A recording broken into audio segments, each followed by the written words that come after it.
아, 지난 시간에 5장 이자율의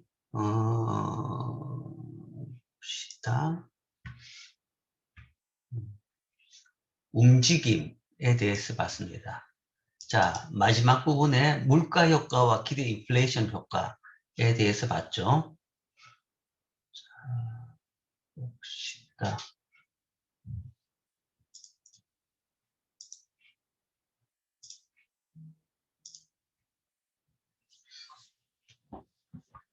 자, 물가가 오르면 그러니까 이제 통화 공급을 늘리면 이자율이 오를 것이냐 내릴 것이냐라는 이야기입니다. 통화 공급을 늘리면 이자율이 오를 것이냐 내릴 것이냐. 자, 두 가지 효과가 있어요. 먼저 통화 공급을 늘리면 당장에는 통화 공급을 늘리면 그 늘리는 그 대부분의 이유가 소위 경기 부양 차원이죠. 경기 부양이라는 것이 경기가 나빠졌는 경우에 통화 공급을 늘려가지고 이자율을 낮춰가지고 투자를 늘림으로써 경기를 좀 회복시키겠다라는 것이 이제 기본적인 목적입니다. 그렇기 때문에 일단 통화 공급을 늘리면 이자율이 떨어질 것이다. 유동성 공급을 늘리면 이자율이 떨어질 것이다. 라는 것이 일반적인 생각입니다. 그리고 단기적으로 나타나는 현상이면 분명합니다. 분명한데, 그러나 조금 더 길게 본다 그러면 그 반대 효과가 또 나타나는 겁니다. 그러니까 통화 공급을 늘리게 되면 결국은 인플레이션이 발생하죠. 물론 이제 단기는 아니고 장기까지 봐야 되겠죠. 그러나 이제 그 장기의 그 반응을 예측해 가지고 생각보다 빨리 반응을 할 수도 있습니다. 당장 인플레이션이 발생하지 않더라도 인플레이션에 대한 기대 심리가 커질 수가 있는 거죠. 뭐 요즘 같은 경우 그렇죠. 요즘 장기채 금리가 오르는 현상이 바로 그것 때문이다라는 이야기죠. 그래서 예를 들어서 인플레이션이 발생하든지 통화 공급에 따라서 인플레이션이 발생하든지 아니면 인플레이션에 대한 기대가 발생한다 그러면 그것은 이자율을 상승시키는 요인으로 작용하게 되는 거죠. 그렇기 때문에 두 가지 효과가 다 있습니다. 다 있기 때문에 그게 과연 시차를 두고 어떻게 또는 어느 효과가 더 크냐 거기에 따라서 이제 결과가 달라집니다. 자, 그 이야기죠. 뭐 다시 한번 반복하면 지난 시간에 했지만 화폐 공급이 일시적으로 증가하면 그러니까 일시적으로 증가했다가 뭐 물가에까지 영향을 미쳤다는 이야기죠. 그 다음에 이제 그게 계속적으로 매 분기 증가하는 게 아니라 일시적으로 증가했다가 스탑했는데도 불구하고 어쨌든 공급이 늘어났다 그러면 물가가 상승하죠. 물가가 상승하는 것이고 그렇게 되면 계속 높은 수준의 물가가 상승해서 한번 상승해버리면 계속 그 높은 수준에 있는 겁니다. 더 이상 화폐 공급을 낮추는 반대 행동이 없는 한에는 높은 수준의 물가 수준에 머물러 되는 거죠. 그러면 물가 수준이 상승했기 때문에 이자율이 상승한다. 그래서 물가 효과는 물가 수준이 상승하기를 멈춘 후에도 계속 남아있는 겁니다. 그래서 상승하기를 멈춘 통화 공급을 더 이상 공급을 안 했기 때문에 물가가 더 상승하지 않더라도 일단 물가 수준은 높아져 있기 때문에 거기에 따라 가지고 뭐 이자율 수준이 높아질 수 있다는 거죠. 물가 수준이 상승하는 동안에는 기대 인플레이션이 상승해 가지고 이자율이 상승하는 거죠. 그러나 물가 수준이 상승하기를 멈추면 그때는 기대 인플레이션은 0이 됩니다. 그래서 기대 인플레이션 효과가 지속되기 위해서는 물가 수준이 계속 상승하는 경우다라는 이야기죠. 근데 이제 여기에 이제 또 다른 효과가 있는 것이 실제적으로 통화 효과가 아니더라도 일반적으로 사람들이 적응적 기대를 한다 그러면 적응적 기대를 한다 그러면 한 번 통화 공급을 늘려가지고 물가가 오른 것을 경험해 버린다 그러면 계속 매번 똑같은 비율로 물가가 오를 것이다 라는 기대가 형성돼 버리고 그렇게 돼 버린다 그러면 계속 물가가 오르는 이런 일이 발생할 수 있는 거죠. 자, 이게 물가의 관성의 문제입니다. 자, 그래서 그 이야기를 다시 요약하면 화폐 공급을 늘리면 또는 화폐 공급 증가율을 높이면 이자율이 낮아질까 높아질까 라는 문제에 대해서 유동성 효과를 본다 그러면 화폐 공급 증가는 이자율을 하락시킨다 라는 이야기죠. 그게 일반적으로 단기 효과입니다. 단기 효과. 유동성 효과. 그러니까 돈을 많이 공급한다 그러면 돈이 많아지니까 돈의 가격인 이자율이 떨어진다. 라는 것이 일반적으로 단기 효과 또는 유동성 효과도. 유동성 공급을 통해 가지고 이자율을 낮추는. 그렇지만 이자율을 높이는 효과도 발생합니다. 화폐 공급을 늘리면 이자율을 높이는 효과가 또 발생한다는 거죠. 소득 효과, 물가 효과, 기대 인플레이션 효과 이 세 개가 발생하는데 소득 효과라는 것은 화폐 공급이 증가하면 사람들이 돈이 더 많아진 거죠. 그러면 그에 따라 가지고 경제가 확장되고 그렇게 되면 사람들이 더 부자가 됐다 그러면 화폐 수요가 다 늘어나게 되는 거죠. 화폐 수요가 늘어난다 그러면 그때는 이자율이 상승하는 거죠. 물론 이 통화정책, 화폐 공급 증가율을 늘려야 될 만큼 긴박한 통화정책이 필요한 상태. 보통 경제가 굉장히 안 좋을 때죠. 안 좋을 때는 이 소득 효과가 별로 안 나타나죠. 별로 안 나타나는데 만약에 경제가 그렇게 안 좋지 않은 상태에서 유동성을 잘못 늘렸다. 그러면 이런 소득 효과가 많이 나타날 수가 있는 거죠. 그 다음에 또 하나 문제가 요즘 문제인데 이 화폐 공급을 늘렸는데 이 늘린 것이 소위 뭔가 하면 이자율을 낮추는 데 간 것이 아니라 소위 소득 효과를 높이는 데로 갔다. 그렇다 그러면 원하지 않는 다른 결과가 나타날 수 있는 겁니다. 그러니까 돈이 어디로 갔느냐라는 게 통화 공급을 늘렸다라는 것은 이제 단순한 하나의 팩터인데 그게 이제 복잡하게 작용하죠. 어떤 채널을 통해 가지고 어디다 돈이 갔느냐라는 이야기죠. 소득 효과를 늘리는 쪽으로 돈이 갔다. 그렇다 그러면 그거는 이자율을 높이는 작용을 하게 된 거죠. 그러니까 요즘 같은 경우에는 뭐 이자율을 낮추는 거, 이자율은 더 이상 낮아지지가 않는 거죠. 다 0이니까. 그런데 이 돈이 소위 뭔가 하면 이제 뭐 자산 쪽으로 갔다. 자산 투자 쪽으로 갔다. 부동산이나 이게 뭔가 하면 기업들이 투자한 쪽으로 돈이 가는 것이 아니고 부동산 가격을 올리고 주식 가격을 올린 쪽으로 갔다. 그러면 소득 효과가 나타날 수 있는 거죠. 이것도 이제 머지않은 셈이죠. 이제 그런 경우죠. 그 다음에 물가 효과라는 것은 화폐 공급이 증가해서 물가 수준이 올라 버린다. 그렇다 그러면 화폐 수요 곡선이 오른쪽으로 이동해 가지고 이자율이 상승합니다. 물가가 오른다 그러면 당연히 이자율이 오르게 되는 거죠. 그 다음에 물가까지 안 가더라도 기대 인플레이션 효과. 화폐 공급이 증가하면 당장 인플레이션 레이트, 소비자 물가지수 같은 걸 봐가지고는 안 올랐지만 사람들이 곧 오를 것이다 라고 예상한다 그러면 그때는 이자율이 상승하는 거죠. 최근 미국 장기 국채가 이자율이 상승하는 것은 다들 이걸 얻은 거죠. 기대 인플레이션 효과. 기대 인플레이션 효과 때문에 이자율이 높아진다는 거죠. 그러니까 통화 공급을 늘리면 그것이 이자율을 낮춘다, 높인다. 그것도 답이 하나가 아니라는 이야기입니다. 그러니까 높일 수도 있고 낮출 수도 있지만 또 높일 수도 있는 겁니다. 그래서 이런 경우에는 높아지는 겁니다.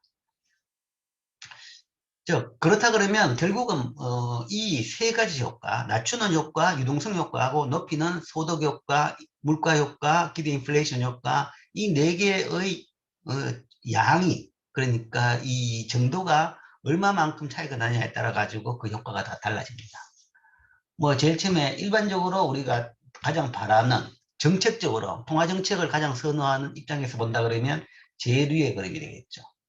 제일 위의 그림이 이게 일반적인 현상입니다. 일반적으로 보통 바라는 그 상황인데 뭐 일단 처음에 그러니까 요 시점이 통화 공급을 늘리는 시점이죠. 늘리게 되면 먼저 유동성 효과가 굉장히 크고 그 다음에 이제 나중에 물가 효과가 나타나더라도 결국은 최종적으로 봐가지고는 유동성 효과가 물가 효과가 더 크다. 물가 효과는 유동성 효과보다 낮은 경우 그런 경우라 그러면 이제 이런 현상이 되는 거죠. 그래서 통화 공급을 늘리게 되면 유동성 효과 때문에 물가 이자율이 이렇게 확 떨어져 주는 겁니다. 떨어져 주는데 이제 시간이 지나고 나면 그 다음에 거기에 이제 통화량이 물가에 반영되면서 물가 효과, 기대 물가 효과 같은 게 나타나게 되겠죠. 그렇게 되면 소득 효과, 물가 효과, 기대 인플레이션 효과가 나타나면서 이제 이자율은 다시 올라갑니다. 올라가는데 올라가더라도 처음보다 낮다. 뭐 이렇다 그러면 이제 어느 정도 효과를 본 셈이죠.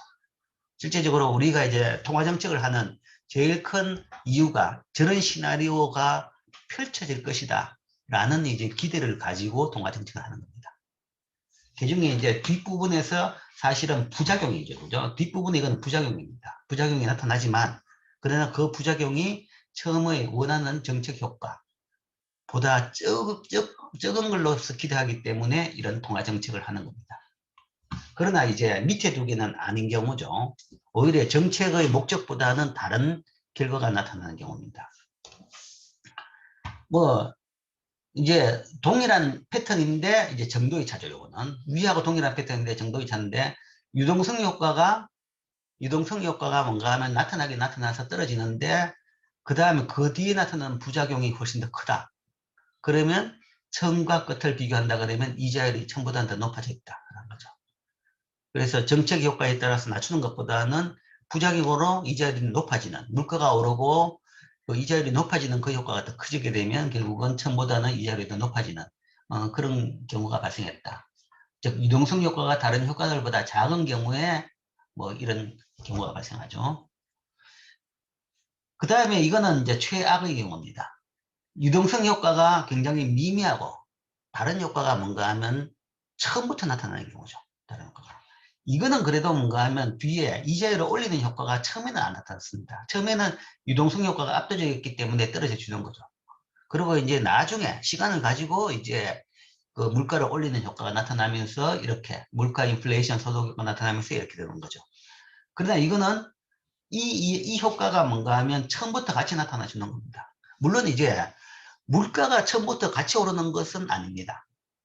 물가가 처음부터. 물가라는 것은 통화 공급이 늘어가지고 물가가 오르는 것은 분명히 장기적인 현상입니다. 장기적인 현상이기 때문에 시차가 나타납니다. 뭐 짧아도 거의 뭐 반년 1년 정도 나타납니다. 그게 이제 왜 그러냐 그러면 일반적인 계약 관행 때문에 그렇다는 이야기죠. 그러니까 기존에 계약된 것은 물가 변화에 따라 가지고 그거를 뭐 중간에 파기는 잘 못하죠.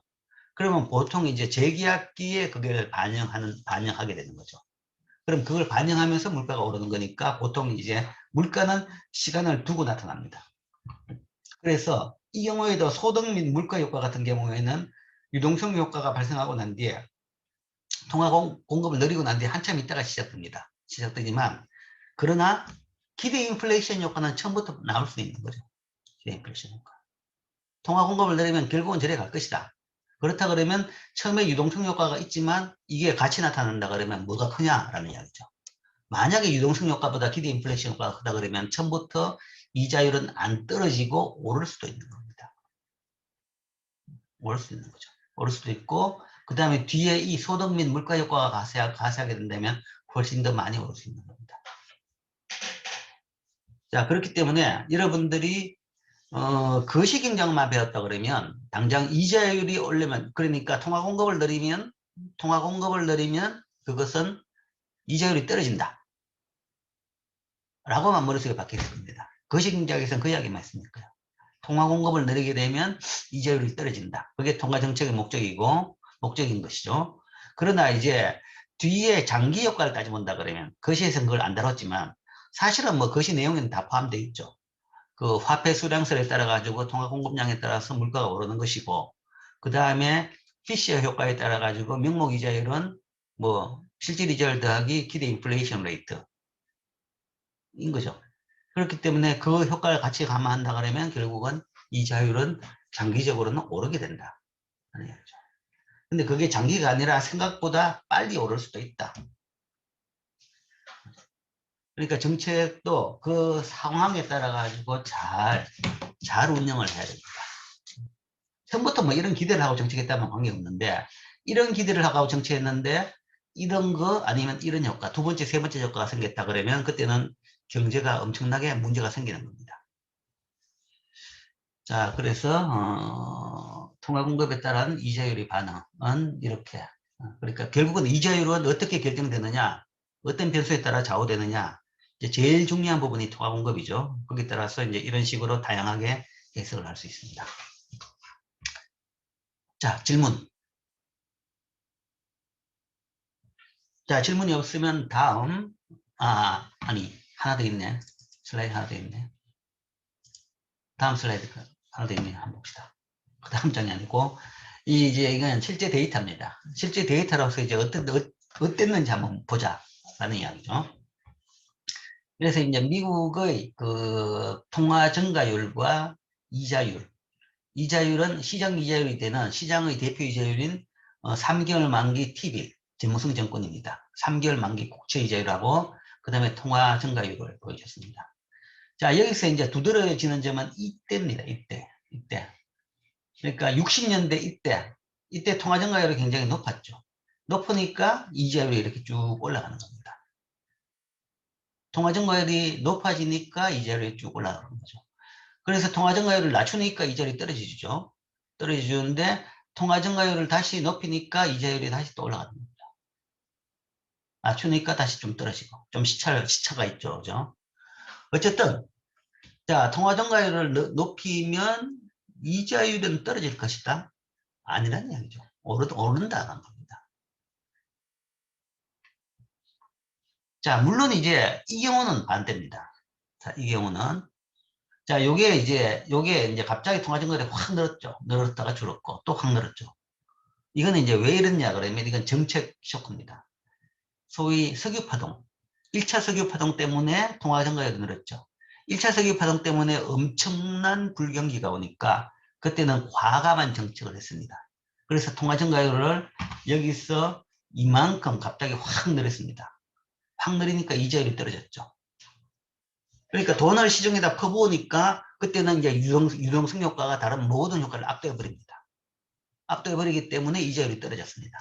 이자율이 떨어졌는데 자, 문제는 그래서 통화 증가율이 이렇게 높은 상태를 계속 유지하고 있는데 어느 정도 지나고 난 다음에 이자율이 다시 오르는 겁니다. 다시 오르는 것은 이때는 이제 이 유동성 효과보다는 증가율이 높은 것이 이제 사람들한테 다 인식이 되면서 이게 물가로 다 반영되기 시작하는 거죠. 그러면 이자율은 다시 오르는 겁니다. 다시 오르고 있었는데 여기다가 다시 또 이제 2차 석유파동이 2차 석유파동. 이건 아니구나. 어쨌든 2차 석유파동은 이쯤인데 어쨌든 다시 여기서 또 통화 증가율이 늘었습니다. 늘으니까 그때는 유동성 효과가 다시 나가지고 또 더 떨어지는 거죠. 떨어지죠. 떨어지지만 이것도 어느 정도 되고 나니까 다시 이자율이 오르죠. 떨어뜨려도 오르는 겁니다.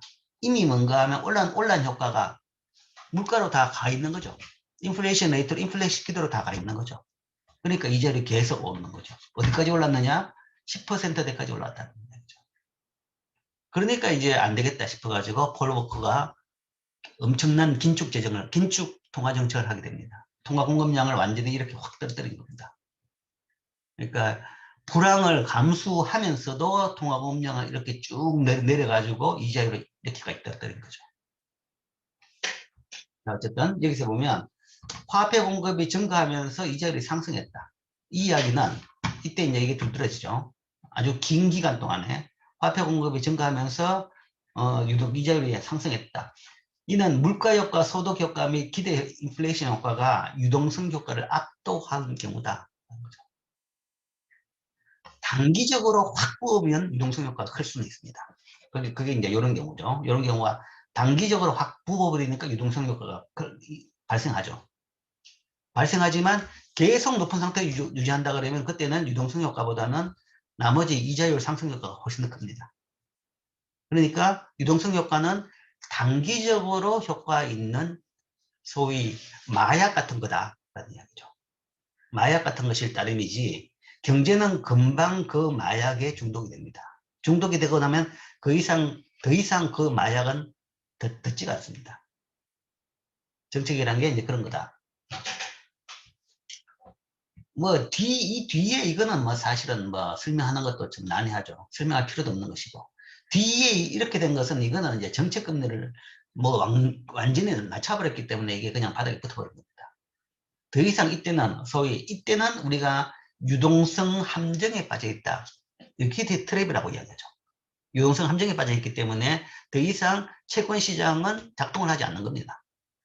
정책적으로 정책금리가 0이기 때문에 이게 이제 물론 이제 10년물 정도는 좀 작동할지 몰라도 3개월물 정도는 거의 작동하지 않는 거죠. 그렇기 때문에 이때는 이게 올랐든 내렸든 이게 반응을 하지 않는 거죠. 그건 정책적으로 이렇게 유동성 함정이 빠뜨려 놨기 때문에. 그래서 이 2007년부터는 이런 현상인 거죠. 이게 언제 때문이냐? 미국 금융위기죠. 서브프라임 모기지발 금융위기가 발생해가지고 이때부터 이렇게 바닥을 기도록 이제 정책금리를 했는 겁니다. 했다가 잠시 이때 조금 회복됐다가 지금 다시 또 코로나 때문에 다시 지금 이 상태를 유지하고 있는 셈입니다. 자, 통화 정책에 따라서 이자율이 오르냐 내리냐 여기에 대해 가지고는 상황에 따라 가지고 잘 판단해야 된다 라는 이야기로 결론을 내리겠습니다.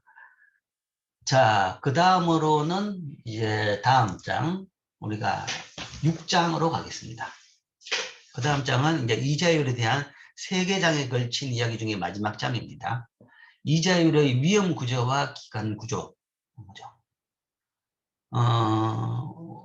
4장에서는 이자율을 어떻게 계산하는지 정의를 받고 5장에서는 이자율의 결정 요인들, 결정 변수들, 주로 이제 거시경제 변수들을 봤죠. 그 다음에 6장에서는 이자율 간의 관계입니다. 이자율 덜 간의 관계. 이자율이라는 것은 채권의 만기 수익률이다 라고 했기 때문에 채권은 종류가 다양하고 많죠. 많기 때문에 이자율도 많다라는 얘기죠. 소위 시장 이자율도 기관 이자율이 아니라 시장 이자율조차도 굉장히 많다라고 이야기했습니다. 그래서 그 중에서 시장의 대표 이자율이 뭐냐 그러면 딱 하나 찍어가 요거다라고 이야기했죠. 보통 선진국에서는 3개월 만기 국채, 소위 T빌 만기 수익률을 시장 이자율이라고 한다라고 이야기했죠. 근데 이제 그 3개월 만기가 아니라 만기가 1년이다, 만기가 3년이다, 만기가 5년이다, 10년이다. 그러면 그런 것들 간에 이자율은 어떻게 차이가 나느냐? 아니면 국채하고 회사채하고 이자율은 차이가 어떻게 나느냐? 뭐 그것도 이제 발행기간에 따라 가지고 이자율 차이는 어떻게 나느냐? 뭐 이런 등등 여러 이자율 등등의 관계가 어떻게 되는지를 보는 것이 이제 6장입니다. 그래서 위험 구조와 기간 구조 다 두 가지인데 뭐 위험 구조는 좀 간단하고 이제 기간 구조가 굉장히 좀 긴 설명이 필요하면서 더 중요한 부분입니다. 자, 이자율의 위험 구조는 우리가 이렇게 설명합니다. 동일한 만기를 가진 채권들은 다음과 같은 요인들 때문에 서로 다른 이자율을 가진다. 자, 이자율의 위험 구조는 만기가 동일할 때, 만기. 채권의 만기가 동일한데, 동일한 채권들 간에, 만기란 것은 소위 원금을 주는 기간이죠. 그게 뭐 1년이면 1년, 3년이면 3년, 어쨌든 동일한 채권들입니다. 그런 채권들 간에 이자율의 차이가 발생했다. 만기 수익률의 차이가 발생했다. 그럼 그 원인이 뭐냐? 그럼 그 원인으로 들 수 있는 것이 채권 발행 기간에 채무 불이행 위험, 디폴트 리스크. 디폴트 가능성이 높으면 그런 채권은 이자를 많이 줘야 팔립니다. 그런 채권은 가격이 낮죠. 그런 채권은 싸야지 팔리지 안 비싸면 안 팔리죠. 싸다는 이야기는 이자율의 만기 수익률이 낮다는 겁니다. 그 다음에 유동성. 유동성이라는 것은 쉽게 팔 수 있는 거냐 아니냐는 이야기죠. 쉽게 현금할 수 있느냐 아니냐. 채권이라는 것이 팔면 돈이다라고 했지만 그게 채권이라는 것이 종류가 워낙 많기 때문에 당장 누구든지 들고 가가지고 팔아가지고 팔릴 수 있는 게 아닙니다. 아주 사람들이 다 일반적으로 받아들이는 건 쉽게 팔릴지 몰라도 특히 국채. 모든 국채는 그냥 유동성이 굉장히 높습니다. 그러나 국채가 아니고 회사채다 그러면 그때는 사는 사람이 야 이건 내가 사도 되는지 그걸 다 판단해 봅니다. 근데 그 판단할 근거가 많은 채권이라 그러면 쉽게 팔리지만 발행량이 얼마 안 돼 가지고 잘 모른다. 그러면 대부분 잘 안 사죠. 안 산다 그러면 유동성이 굉장히 낮게 되는 겁니다. 즉 채권마다 발행 기간에 따라 가지고 유동성의 차이가 크게 납니다. 그 다음에 아주 또 재미있는 현상인데 채권마다 또 어떤 뭐 채권 간에 세율이 다른 게 있어요. 세율이 달라지는 수가 생깁니다. 그래서 이제 거기에 따라 가지고 수요가 달라지죠. 미국에서는 대표적으로 이제 국채하고 지방채하고 그 차이입니다. 보통 이제 국채, 미국 정부가 발행한 게 국채고, 그 다음에 주정부가 발행한 것이 지방채입니다. 공채. 그러니까 공채 같은 경우는 보통 이제 세금이 더 낮다라는 거죠. 뭐 그런 게 있죠. 그러니까 시중도가 낮기 때문에 세금이라도 더 낮게 쳐줘야지 이제 팔리기 때문에 이제 그런 부분이 있습니다. 근데 우리나라는 이제 기술적으로 어떤 차별은 하지는 않습니다. 차별은 하지는 않지만 문제는 이제 자동적으로 차이가 나는 것이 현재까지는 자본 소득세는 없습니다. 그 이야기는 채권 가격차가 발생해 가지고 소득이 발생하면 거기에 대해서 세금은 부과하지 않습니다. 유일하게 채권에 세금을 부과하는 것은 쿠폰에 대한 세금. 그는 쿠폰은 이자니까 뭐 다른 은행 이자와 마찬가지로 이자 소득세를 부과하는 거죠. 그렇기 때문에 쿠폰을 있느냐 없느냐에 따라 가지고 채권의 이 세금을 내냐 안 내냐 거기서 차이가 나는 겁니다. 그래서 쿠폰이 없는 단기채 또는 특수한 장기채 같은 경우는 세금을 안 내기 때문에 그 채권에 대한 수요가 높기 때문에 높다는 것은 가격이 높고, 가격이 높다는 이야기는 다른 동일한 만기 다른 채권에 비해서 소위 만기 수익률이 낮은 이자율이다 라고 할 수 있는 거죠. 그래서 이런 등등이 만기가 같은데도 이자율 차이를 발생시킬 수 있는 요인들입니다. 그 다음에 이제 이자율의 기간 구조는, 기간이라는 것은 피리어드죠. 이 피리어드라는 것이 소위 이제 만기입니다. 만기 때문에 이자율 차이가 날 수 있습니다. 앞에서는 만기는 동일한 것만 보죠, 그죠? 근데 이제 더 중요한 건 사실은 이 부분입니다. 동일한 채무 불이행 위험, 유동성, 세금 부과 특성을 가지는 채권들은, 그러니까 나머지는 다 똑같습니다. 그거 똑같고 만기 기간만 차이가 납니다. 잔존 만기만 다른 경우에 그때도 보면 채권들이 서로 다른 이자율을 가지고 있습니다. 서로 다른 이자율을 가지고 있다. 그럼 어떤 식으로 가지고 있느냐 하는 거죠. 그리고 이제 이게 경제적으로 굉장히 중요한 것이 시장의 상황, 그 다음에 시장의 예측에 대한 정보가 굉장히 중요한 정보가 포함되어 있습니다. 특히 인플레이션에 대한 예측, 뭐 아니면 경기에 대한 예측들이 이 상이한 이자율 수준에 따라 가지고 다 포함이 되어 있다. 거죠. 그렇기 때문에 이 이자율의 기간구조라는 것이 여러분들이 경제신문을 보면 계속 나옵니다. 계속 나옵니다. 뭐 우리나라 기자들은 그런 걸 잘 몰라가 잘 못 적고 있는데, 뭐 이 세계적인 경제신문을 보면 뭐 월스트리트 저널이나 아니면 블룸버그라든지 뭐 하다못해 CNN 정도에도 보면 계속 이자율 기간구조에 대해 가지고 계속 그걸 설명해가 지금 현재 어떻게 바뀌고 있다 그런 얘기를 하는 거죠. 우리나라 경제신문은 참 보면 경제부 기자들이 경제도 모르는 사람들이 그냥 경제기자만 쓰고 있어요. 그러니까 주로 이제 외신을 뺏기는데 그것도 알고 뺏기면 괜찮은데 모르고 뺏기가지고 이제 엉뚱한 이야기를 자꾸 하더라고요. 그러니까 경제만큼 전문적인 것이 없는데 뭐 경제는 모르고 그냥 쓰는 것만 잘한다. 그래가지고 경제기사를 쓰니까 이게 문제인 거죠. 그러니까 도움이 안 되고 시장 혼란만 일으키는 그런 기사만 계속 써대는 게 이제 문제같이 보입니다. 내 보기에는. 그러니까 여러분들이 열심히 경제 공부해가지고 제대로 된 기자 역할을 하라고요. 경제를 좀 분석하고. 그게 진짜 경제에도 중요하고 우리나라 경제에도 도움이 되는 겁니다. 네, 그러니까 뭐 예를 들어서 주식시장 이야기하면 누가 샀다 누가 팔았다. 그 중계가 뭡니까? 왜 움직이는지, 어떤 수준이 오는지 그 판단을 하는 거지. 누가 샀다, 누가 팔았다, 누가 돈을 벌었다, 누가 곧 돈을 많이 잃었다. 이런 전혀 도움이 안 되는 이런 가식 같은 기사만 만들어내니까 이제 그게, 별로 뭔가 하면 경제에 도움은 안 되고, 오히려 경제의 혼란을 더 야기시키는, 그런 역할을 하게 되는 거죠. 자, 뭐, 예담이었고, 어쨌든 이게 기관 구조다. 그죠? 자, 기관 구조만 이야기하려고 해도 상당히 경제적인 지식이 많이 필요합니다. 자, 일단 시작하기 전에 맛배기 차원에서 이제 데이터를 딱 보여줍니다. 데이터를 보여주면, 자, 여기서 이제 한 4개의 채권입니다. 4개의 채권인데, 자, 먼저, 제일 위에 있는 것은 트리플 B 등급 회사채입니다. 회사채고, 그 바로 밑에 있는 게 빨간 거죠. 빨간 거는 트리플 A 등급 회사채. 자, 둘 다 파란색이나 빨간색이나 둘 다 회사채입니다. 그러니까 발행 기간은 동일하죠. 발행 기간은 동일한데 등급이 트리플 A과 트리플 B다. 이게 곧 배우겠지만 이거는 이제 디폴트 리스크에 대한 등급입니다. 디폴트 리스크. 신용평가기관에서 평가한 디폴트 리스크에 대한 평가인데 대부분 이제 저 두 등급 가지고 비교합니다.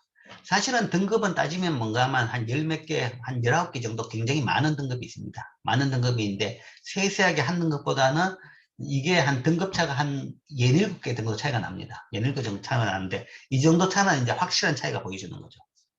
그래서 그 보면 항상 이게 높고 이게 낮죠. 다 파란색이 제일 높고 그 다음에 빨간색이 훨씬 더 낮죠. 낮은데 자 높은 게 좋냐 낮은 게 좋냐 이자율이 높은 게 좋냐 낮은 게 좋냐 투자자 입장에서는 높은 게 좋죠. 이자를 많이 받으니까. 그러나 발행자 입장에서는 낮은 게 좋습니다. 비용을 적게 내니까. 저 시장에서는 뭐가 좋냐 결국은 낮은 게 좋은 겁니다. 낮은 게 부도 위험이 낮다. 부도 위험이 낮은 거죠. 이자율이 높다는 것은 부도 위험이 굉장히 높다. 사람들이 기피하는 겁니다. 그 차이가 뚜렷하게 드러나죠. 발행처가 동일하고 만기가 동일합니다. 동일한데도 불구하고 두 이자율 차이는 지속적으로 저렇게 격차가 납니다. 격차가 나는데 저 격차라는 것이 소위 이자율의 위험구조. 위험구조 세 가지 요인겠죠. 그 중에서 첫 번째인 부도 위험 때문에 저 이자율 격차가 나는 겁니다. 자, 그 다음에는 미국 정부 장기 채권, 그 다음에 미국 주정부와 지방정부의 지방채. 여기 미국 정부 장기 채권이라는 것은 소위 요즘 많이 이야기가 되고 있는 10년 만기 미국 국채입니다. 장기 국채 그러면 대부분 저걸 이야기합니다. 종류는 뭐 30년까지 쭉 있지만 대표 선수로는 대부분 10년 만기 미국 정부 장기 국채 그러면 10년 만기 TB를 이야기합니다. 이렇게 됐죠. 그 다음이 사실은 이 장기 채권하고 그 다음에 주정부, 지방부, 정부, 지방채입니다. 그러니까 소위 국공채라고 이야기하죠. 앞에 두 개 회사채는 이제 기업들이 발행하는 회사채고 국채 또는 지방채 같은 경우는 우리가 국공채라고 이야기합니다. 그럼 그것은 앞에 두 개 회사채보다는 더 밑에 있다. 이자율이 낮다라는 이야기죠. 낮은 이유는 디폴트 리스크가 낮기 때문에 그런 겁니다. 기술적으로 그리고 국채는 그 디폴트 하지 않는다라는 이야기입니다. 그러니까 국채라는 것은 국가가 발행한 채권은 국가는 안 되면 돈 찍으면 됩니다. 이제 그런 지금까지 봤다 그러면 그 국가는 문제는 되지만 기술적으로 봤으면 안 되면 돈 찍으면 되기 때문에 국채의 국내 부도 위험은 0입니다. 물론 이제 채권을 외환으로 발행했다. 그러면 어느 나라가 외환이 없으면 그거는 그 디폴트는 가능한 거죠. 그게 아니라 외환이 아니라 자국 돈으로 발행한 국채다. 그렇다 그러면 디폴트 리스크는 0입니다. 0이니까 뭐 지방채도 지방채도 일부 이제 망한 경우도 있지만 어쨌든 이 지자체도 부도 위험은 회사보다는 훨씬 낮죠. 그렇기 때문에 국채하고 지방채가 이자율이 저렇게 낮은 겁니다. 회사채에 비해서. 그게 이제 그 위험 구조 이야기고. 그 다음에 이제 신기하게도 국채보다는 지방채가 더 낫더라. 지금 왜 저러냐라는 이야기죠. 그것은 아까 이야기했죠. 세금 문제 때문입니다. 지방채는 이제 그래도 국채하고 경쟁해가지고 팔아먹어야 되니까 지자체들이 경쟁적으로 세금을 적게 매기는 거죠. 그러다 보니까 이제 지방채가 그러고 이제 국가에서도 뭔가 하면 그 정도는 이제 봐주는 겁니다. 봐주기 때문에 지방채 이자율이 국채보다 더 낮게 저렇게 나타난 거죠. 그렇지만 세금은 그래 되어 있지만 역전되는 경우도 종종 발생하죠. 특히 이제 이런 거 2000년대 초반에는 오히려 지방채 금리가 국채보다 더 높은 경우가 이렇게 생기죠. 이제 이건 왜 그러냐 그러면 이때 이제 미국에서 지자체가 부도가 생기기 시작했습니다. 미국 지자체에 부도 나는 경우가 꽤 있어요. 미국 전체에서 제일 부자라고 보는 오렌지 카운티, 그러니까 캘리포니아의 LA 근처의 부촌입니다. 제일 부촌인 오렌지 카운티 지자체가 부도가 났습니다. 그게 제일 큰 부도였습니다. 부도가 났는데 왜 그 부자 동네가 부도가 났느냐? 그러니까 햇빛 따뜻하고 살기 좋고 부자들 모여있고 그러니까 이제 부자들이 마구 갑니다. 모든 사람들이 마구 갑니다. 그 많은 사람들이 몰리죠. 몰리는데 이제 또 그러니까 하기가 좋고 그러니까 뭐 그 지자체는 굉장히 이제 복지 수준을 높이죠. 그러니까 사람들한테 세금을 세금도 많고 돈도 많이 거치니까 그 가지고 높은 복지 수준을 유지했는데 만들어 놨는데 거기에 뭔가 하면 사람들이 자꾸 오니까 특히 이제 복지를 받을 사람들이 많이 옵니다. 뭐 이런 이야기가 좀 그렇지만 나이 많으신 분들이 많이 가죠. 나이 많으실수록 뭔가 하면 따뜻하고 건조하고 그런 데가 좋죠. 그러면 뭔가 하면 주로 복지를 많이 받는 사람은 나이 많은 사람들입니다. 그런 사람들이 많이 몰리기 시작하니까 이제 들어오는 세금보다는 나가는 돈이 많아지는 거죠. 그러면 뭐 어디든지 다 부도나는 겁니다. 국가라 그러면 기술적으로 안 되면 돈 찍으면 된다 그러는데 지자체는 돈 찍을 수 없는 건 아니죠. 그러면 이제 사실은 그러면 복지 제도를 바꿔야 되는 거죠. 복지 수준을 낮춰야 되는데 또 사람들이 뭔가 하면 투표를 한다 그러면 왜 내 이거 보고 왔는데 왜 지금 와 있는데 다시 낮추냐라는 이야기죠. 내가 그 때문에 이 비싼 집값을 지불하고 여기 와 있는데 왜 내한테 주는 걸 줄이려고 그러냐. 투표하면 또 반대입니다. 그러니까 이게 민주주의의 비극인데 세금을 없애자 그러면 다 찬성합니다. 그러면 지출을 줄이자 그러면 다 반대하는 거죠. 그러면 돈을 어디서 돈을 거두냐? 답이 안 나오는 겁니다. 그러니까 순전히 뭔가만 사람들 의사대로 하자 그러면 이렇게 되는 거죠.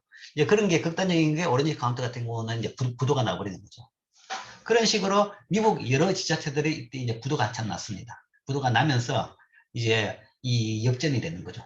그러니까 이 뭐랄까 세금의 우월조차도 이 뛰어넘는 정도로 이제 부도율이 높아져 가지고 이렇게 된 거죠.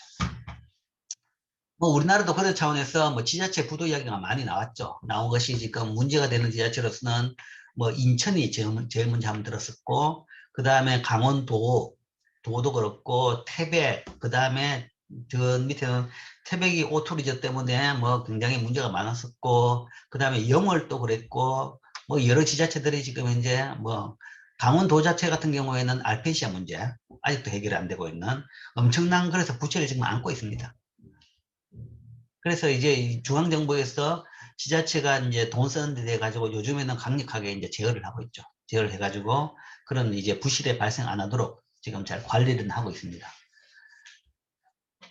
자, 어쨌든 그게 지금 이제 일단 실제 데이터를 보니까 이자율 간에 이런 차이가 나구나. 체계적인 차이가 보입니다. 체계적인 차이가 보이죠.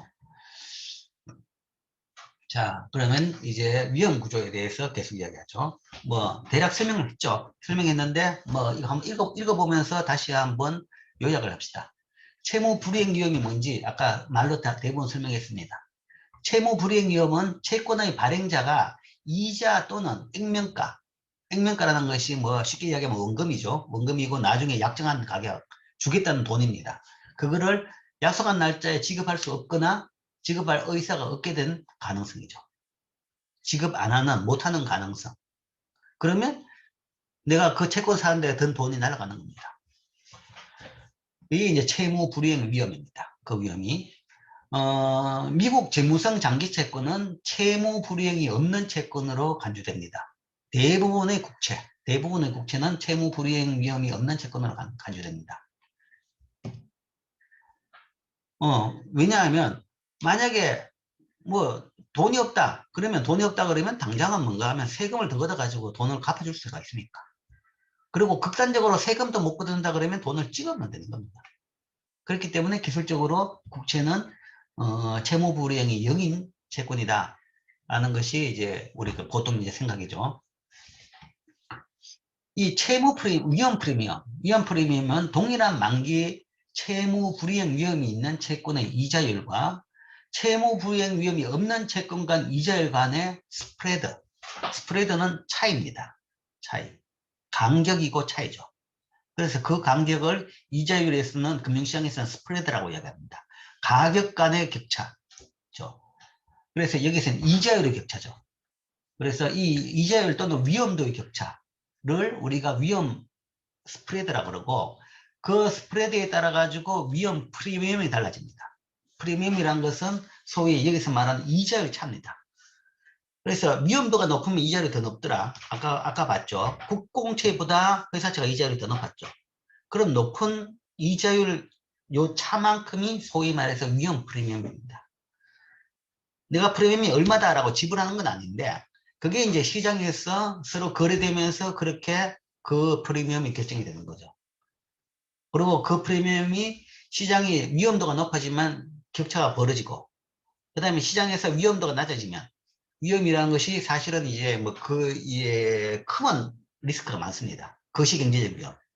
그런 게. 한 개별보다는 전체 금융시장이니까 커먼 위험이라는 것이 이제 경기 불황이 심해진다든지 코로나 사태가 발생한다든지 금융위기가 생겼다. 그러면 시장 위험도가 높아지기 때문에 이 위험 프리미엄이 굉장히 높아집니다. 높아지고 그 문제가 다 해결되고 경제가 이제 호황이 되고 잘 굴러가고 있다. 그러면 이 위험 프리미엄이 굉장히 낮아지는 거죠. 그래서 그런 차이를 우리가 위험 프리미엄이라고 합니다. 즉 이자율 위험 구조, 즉 채무 불이행 위험 때문에 발생하는 채권 간의 이자율 격차, 그 부분은 우리가 위험 프리미엄이라고 우리가 해석을 합니다. 자, 이 위험 프리미엄이 어떻게 작용하느냐라는 얘기죠. 자, 기본적으로 이런 생각을 할 수 있을 겁니다. 위험도가 높아지면, 아까 이야기했죠. 위험도가 높아진다는 것은 경기가 나빠진다. 아니면 극단적으로 코로나 사태가 발생했다, 금융위기가 발생했다, 이런 경우죠. 그럼 위험도가 높아지면 다들 이자율이 높아질 것이다. 이자율이 높아질 것이다 라고 생각합니다. 이자율이 높아질 것이다. 왜냐하면 디폴트 리스크가 높아지니까 모든 채권이 다 디폴트 리스크가 높아지는 게 아니냐 하는 이야기죠. 그런데 신기하게도 여러분들이 이번 코로나 사태 초기에도 3월달 신문 기사들을 본다 그러면 작년 3월 신문 기사를 보면 뭐 코로나 사태 때문에 금융시장 정책에 따라 가지고 미 국채 금리는 올랐습니다. 라는 이야기가 나옵니다. 물론 이제 단기채 같은 경우는 정책금리에 따라 가지고 바닥으로 낮췄지만 그러나 상당한 채권에 대한 수요가 늘어가지고 채권 금리가 올랐습니다. 그러니까 아니죠. 수요가 높아지고 채권 이자율이 떨어졌습니다. 정책 이해 부분에서. 그러니까 회사채 같은 경우는 위험도가 높아지면 이자율이 오릅니다. 수요가 줄어가지고 가격이 떨어져가지고 이자율이 오릅니다. 그러나 그때 뭔가 하면 반대로 국채 같은 경우는 오히려 수요가 늘어가지고 수요가 늘어가지고 가격이 오르면서 이자율이 더 떨어지는 경우죠. 거기에 대한 설명이 이겁니다. 거기에 대한 설명. 즉, 이 경우에는 정책을 하지 않더라도 유동성 공급을 늘리는 정책을 하지 않더라도 국채 이자율이 거의 0에 가깝게 갈 수도 있는 겁니다. 그런 상태를 이야기한 건데, 자, 먼저 회사채 채무 불이행 위험 증가. 그러니까 경기가 나빠졌다. 그렇다 그러면 당연히 사람들이 부도 위험이 높아졌으니까 이 위험 있는 채권들, 회사채 같은 경우에는 기피를 하게 되면서 수요가 줄게 되는 거죠. 기피를 한다는 것은 수요가 들죠. 그럼 회사채 시장에서 이제 시장이 여기 두 개입니다. 이 왼쪽이 회사채 시장이고 오른쪽은 미국 국채, 장기 채권 시장입니다. 장기 채권. 단기가 아니라 장기를 보는 이유는 단기 채권은 그냥 정책금리에 따라 움직입니다. 그래서 시장이 작동이 잘 안 하죠. 부분이 있기 때문에 특히 이런 때는 장기 채권을 본 거죠. 장기 국채. 딱 본다 그러면 여기에서 뭔가 하면 부도 위험이 높아지면 경기가 나빠지면 채권 수요가 이렇게 줄어들죠. 그렇게 되면 새로운 금융은 이 점에서 이 점으로 이동하니까 채권 가격이 떨어지죠. 채권 가격이 떨어졌다는 이야기는 회사채 이자율이 높아진 겁니다. 그래서 경기가 나빠지면 이자율이 높아진다. 뭐 그거는 이제 나타나는 현상이죠. 그러니까 이게 통화 공급 변화가 있는 그런 게 아니고, 근데 여기다가 이제 통화 공급, 통화 정책을 하면 이자를 다시 낮출 수도 있죠. 근데 그 정책을 하기 이전에 정책은 가만히 있고, 소위 세테리스 파리부스 내에서 소위 경기 효과만 낮는 경우에 당장 발생하는 것은 이런 현상이다. 이런 이야기입니다. 그래서 회사채 이자율이 높아집니다. 그런데 이제 재밌는 것은 이제 그 반대죠. 그죠? 국채 시장에서는 어떤 일이 발생하냐 그러면 국채 시장에서는 오히려 채권 수요가 늘어납니다. 회사채를 팔아버렸다 그러면 그러면 회사채 팔아버린 사람은 그 돈과 뭘 하냐라는 이야기죠. 근데 많은 그 소위 기관 투자자들, 금융기관 같은 그러니까 펀드를 운영한다든지 돈을 운영해야 되는 사람들은 준칙에 따라 운영합니다. 그러면 그 펀드 같은 경우에는 채권은 몇 퍼센트, 주식은 몇 퍼센트가 되어 있는 거죠. 이런 경우에 거기서 포함하고 있던 채권 중에서 회사채가 있다 그러면 아이고 뜨거워. 가격 떨어지겠다. 떨어지기 전에 싶어가지고 팔아버린 겁니다. 팔아버린 대신에 뭔가 하면 다른 채권으로 메꿔놔야 돼요. 그만큼 위험도가 적은, 상대적으로 적은 채권을 메꿔놔야 되는 거죠. 그럼 그걸 메꿔넣기 위해 가지고 국채시장으로 가는 겁니다. 옛날에는 위험도보다는 이자율이 높았기 때문에 뭐 쿠폰이 더 탐스러웠기 때문에 회사채를 가지고 있었던 겁니다. 더 높은 이자 때문에 가지고 있었던데 지금은 그것보다는 뭔가 하면 이 디폴트 리스크 때문에 아예 그 이자까지도 날아갈 판이니까 그걸 팔아버린 거죠. 팔아버리고 대신에 안전한 국채 쪽으로 가는 거죠. 그러면 국채에 대한 수요가 늘어나는 거죠.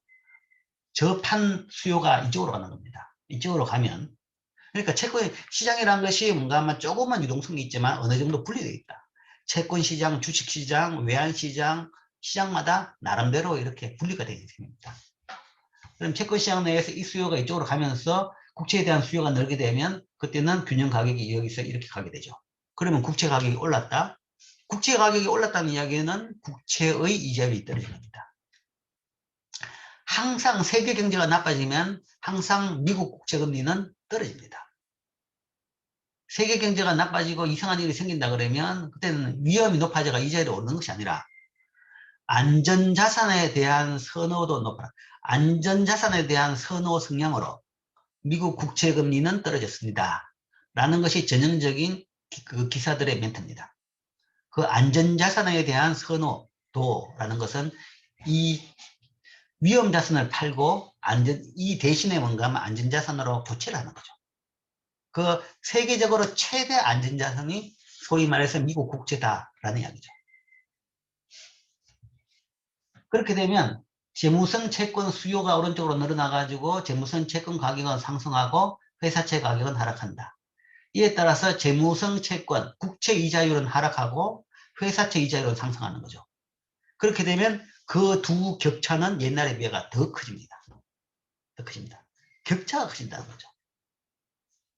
여기서 이제 중요한 포인트라는 것이 경기 변화에 따라 가지고 금융시장, 특히 채권시장 이자율에 대한 정보는 이 전체적으로는 이자율 변동보다는 이자율 변동, 이자율이 다 오르는 추세다 내리는 추세 그보다는 이 안전자산과 위험자산 간의 이자율 격차가 훨씬 더 중요한 정보입니다.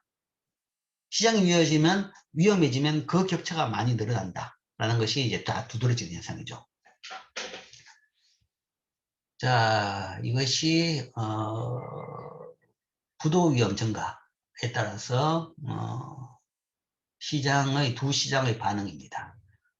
만기가 동일하더라도 만기가 이제 여기서 단기채를 못 보는 이유 중에 또 하나가 회사채 같은 경우는 단기채가 없습니다. 보통 3년, 뭐 5년, 10년이죠, 그죠? 그렇기 때문에 이거하고 매칭되는 이 장기 국채를 본 거죠. 자, 그래서 이런 이제 위험 프리미엄, 그러니까 디폴트 리스크에 대한 프리미엄이죠. 채권의 디폴트 리스크에 대한 프리미엄을 결정하는 것으로서 이제 제일 대표적인 것이 이거죠. 물론 이제 주관적인 여러 요인들이 결정을 하게 되겠죠. 그런데 그 요인들을 다 파악해가지고 그걸 가지고 어떻게 되는지 그걸 사람들이 알기가 너무 힘들죠. 그렇게 되면 이제 소위 전문가의 힘을 빌리는 겁니다.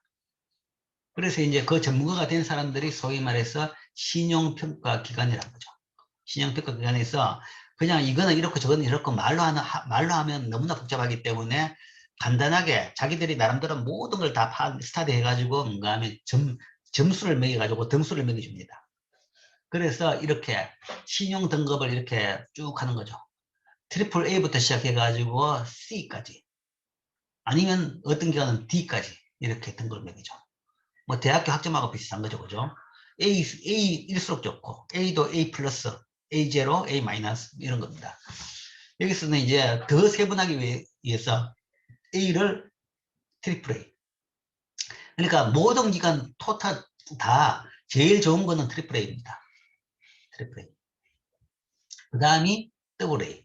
더블 A인데 더블 A가 이제 등급이 세 등급이 있는 거죠. 더블 A도 플러스, 제로, 마이너스. 그 다음에 싱글 A, A 하나인데 플러스, 제로, 마이너스. 그렇죠. 그래서 S&P하고 피치는 이 그레이딩 구조가 같습니다. 요까지는 다 같습니다. B까지는 다 같죠. C부터 조금 차이가 나는데 어쨌든 트리플 A, 더블 A, 싱글 A, 트리플 B, 더블 B, 싱글 B 뭐 이런 구조입니다. 그 다음에 각 레벨 내에서 트리플 A 빼고는 다 각 레벨 내에서 또 3개로 등급되는데 플러스 제로 마이너스 같은 대학교 학점 등급에 따라 가지고 등급들을 쭉 매깁니다. 이제 무디스는 조금 다른데 무디스는 이제 트리플 A인데도 여기는 이제 소위 그 영어 문법에 굉장히 이제 좀 집착을 하는 그레이딩 구조입니다. 그래서 항상 뭔가 하면 글자를 이야기할 때는 첫 자가 대문자고 그다음부터 소문자죠. 그죠? 그렇기 때문에 우리는 더 문법적으로 철저하게 따라가지고 대문자 3개가 안 적고 첫 번째만 대문자고 나머지는 소문자를 적는다. 라는 이상한 그레이딩 시스템을 쓰고는 있습니다. 근데 어쨌든 비슷하죠. 트리플 A, 더블 A, 싱글 A. 대신에 얘들은 플러스 마이너스가 아니라 1, 2, 3, 1, 2, 3 이렇게 합니다. 이렇게. 그래서 이 3개까지는 다 비슷하죠. 비슷하고 그다음부터는 이제 C 아니면 이제 피치 같은 경우는 여기까지 하고는 그 다음에 완전히 D라는 거죠. 이제 이게 숫자가 이제 어떤 의미가 있냐. 이제 질적으로 이야기한다 그러면 이런 차이가 있습니다. 뭐 트리플 A는 뭐 진짜 최고죠. 그죠? 최고. 부도 위험이 거의 없는 최고죠. 그 다음에 A 등 더블 B는 트리플 B 그러니까 더블 B는 더블 A 같은 경우에는 뭐 높은 등급. 그 다음에 싱글 A는 뭐 상위. 그 다음에 트리플 B부터는 하위. 자, 여기가 경계입니다. 트리플 B가 경계라는 거죠. 트리플 B와 싱글 B가 경계입니다. 트리플 B까지 있으면 그래도 팔립니다. 팔리는데 더블 B로 갔다 그러면 그때부터는 비투자 등급입니다. 비투자 등급. 보통 이제 투자를 권유하지 않는 등급이다. 라는 이야기죠. 투자를 권유하지 않는 등급이다. 그렇게 되면 보통 더블 B를 받는다 그러면 그런 채권은 일반적인 기관들이 투자를 안 합니다. 그러니까 보통 펀드 같은 경우에는 트리플 B 이상만 산다. 라고 보통 그렇게 나름대로 처음에 설정할 때 그런 기준을 많이 내놨습니다. 그렇기 때문에 더블 B가 된다 그러면 보통 이제 잘 팔리지 않는 그런 등급이 되는 거죠. 그것도 이제 플러스라고 그러면 좀 몰라도 이제 그 제로부터 더블 B 제로부터는 투기적 등급. 이때는 뭐 거의 하이 리스크 등급들이죠. 이런 거는. 뭐 이런 식으로 이제 된 거죠. 그러니까 이 아까 회사채를 봤죠, 그죠? 회사채를 보면서 트리플 A하고 트리플 B를 봤죠. 그러니까 두 격차, 프리미엄을 격차를 보면서도 투자 등급 내의 채권인 겁니다. 투자 등급 내의 채권권을 본 겁니다. 여기서 봤죠? 트리플 A 등급과 트리플 B 등급. 이거는 이제 최고 신용도의 회사채고, 최고 신용도의 회사채고, 이거는 투자 가능 중에서 최저 신용도의 회사채인 겁니다. 최저 신도. 이거보다 더 밑에 내려가면 더블 B가 되는 것이고, 그때는 이제 투자를 권유하지 않는 등급이 되는 거죠. 언제 부도날지 모른다. 하는 거죠. 그래서 이제 투자 가능한 것 중에서 우리가 이 두 개의 격차를 본 겁니다.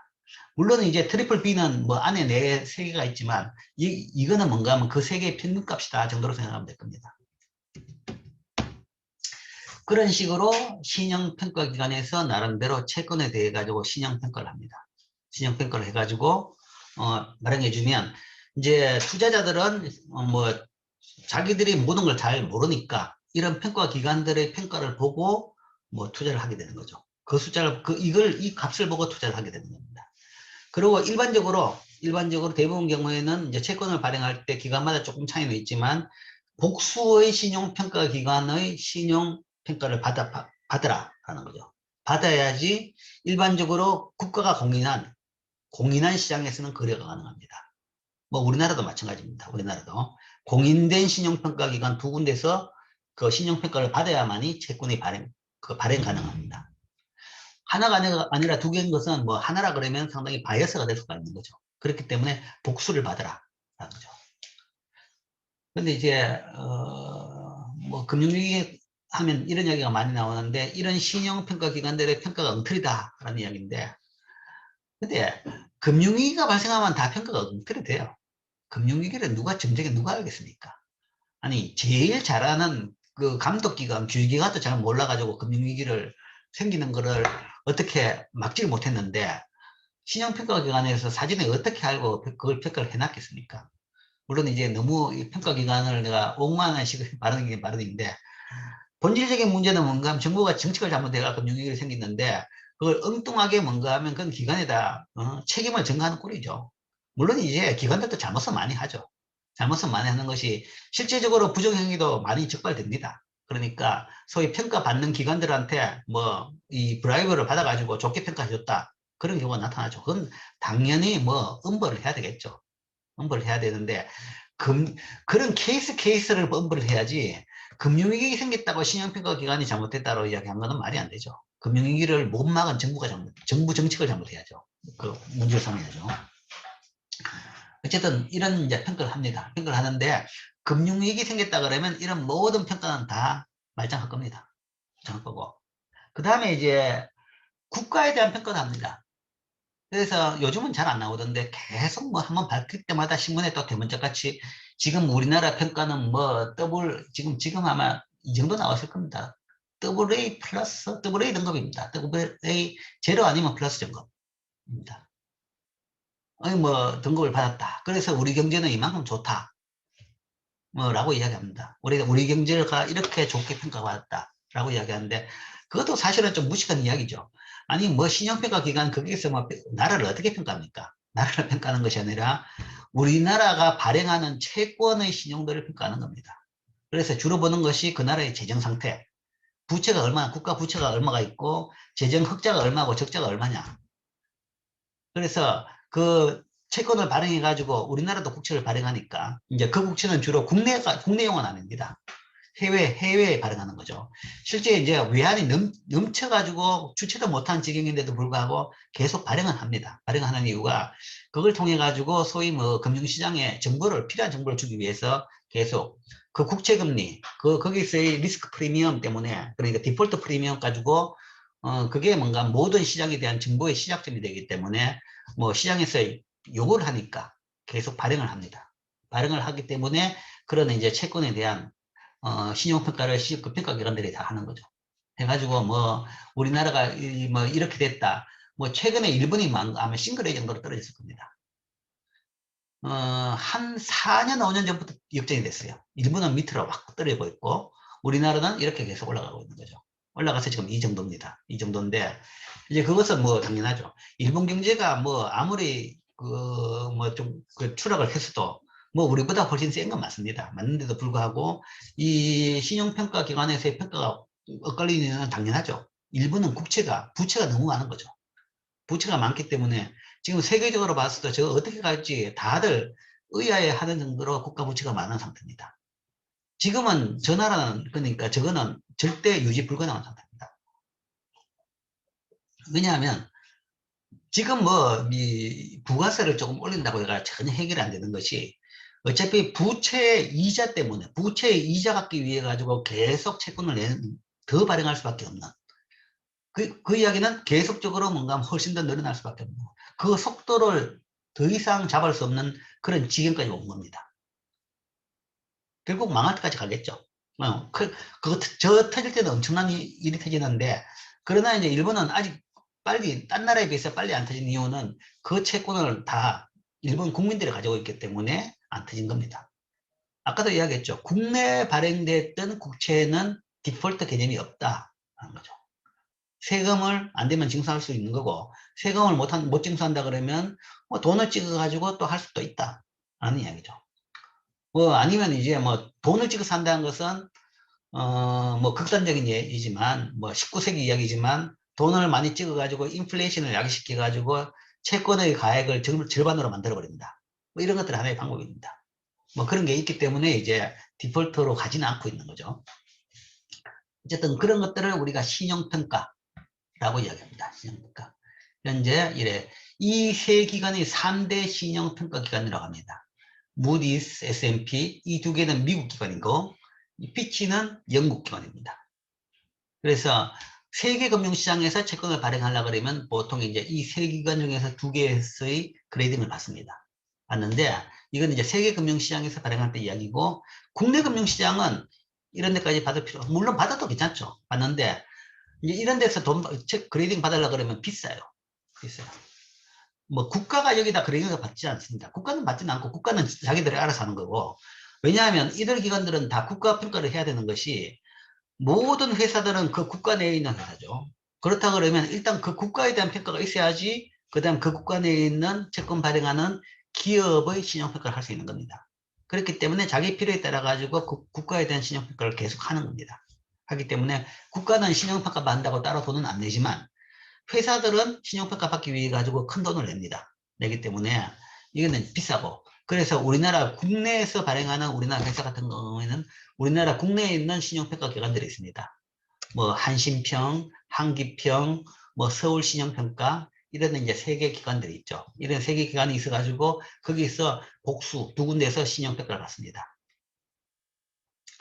근데 이제 참 그것도 아이러니인가, 신용평가 기관이 이제 우리나라 국내는 3개가 있는데 이 2개로부터 이제 신용평가를 받아야 됩니다. 받아야 되는데, 조사를 해보면 이 신용평가 기관들이 잘 걸려요.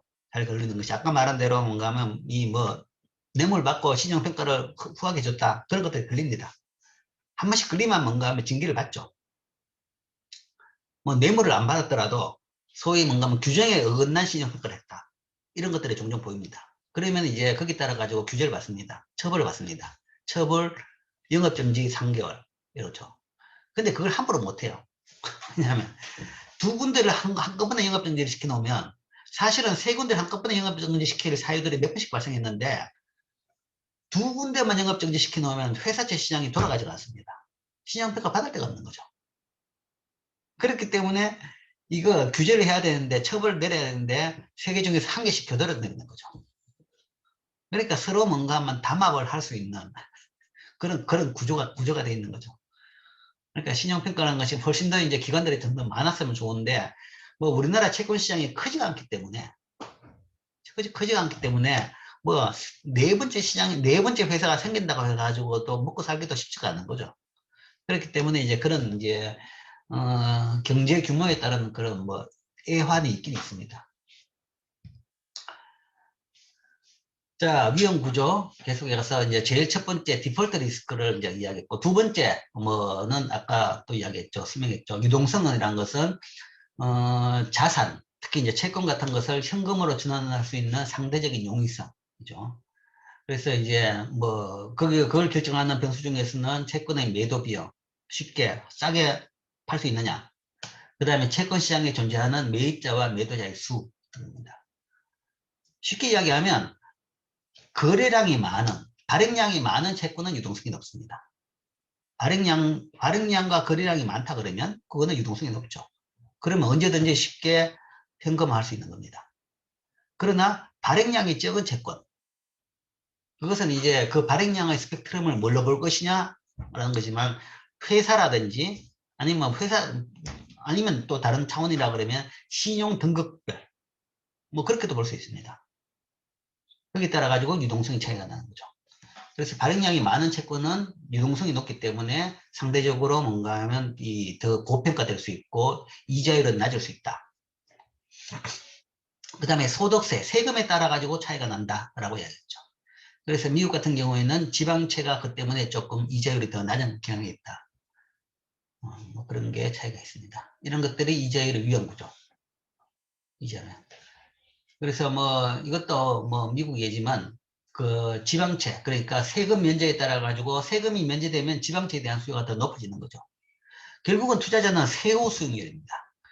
근데 세금이 없어지면 세후 수익률이 더 높아지는 셈이죠. 그러면 여기에 대한 수요가 높아진다 그러면 당연히 그 국채에 대한 수요는 더 떨어지는 거죠. 그래서 나중에 이제 이자율 격차가 이렇게 발생하는 겁니다. 이런 것들이 이자율의 위험구조입니다. 즉, 만기 차이를 제외한 이자율 차이, 만기 차를 제외, 동일한 만기를 가지는 채권 간에서 이자율 차이가 발생하는 원인들. 그러니까 제일 중요한 게 디폴트 리스크, 뭐 그게 거의 절대적입니다. 그 다음에 부가적으로 이야기하면 그런 유동성이라든지 세금 등등이 조금 영향을 준다. 뭐 이 정도로 볼 수 있습니다.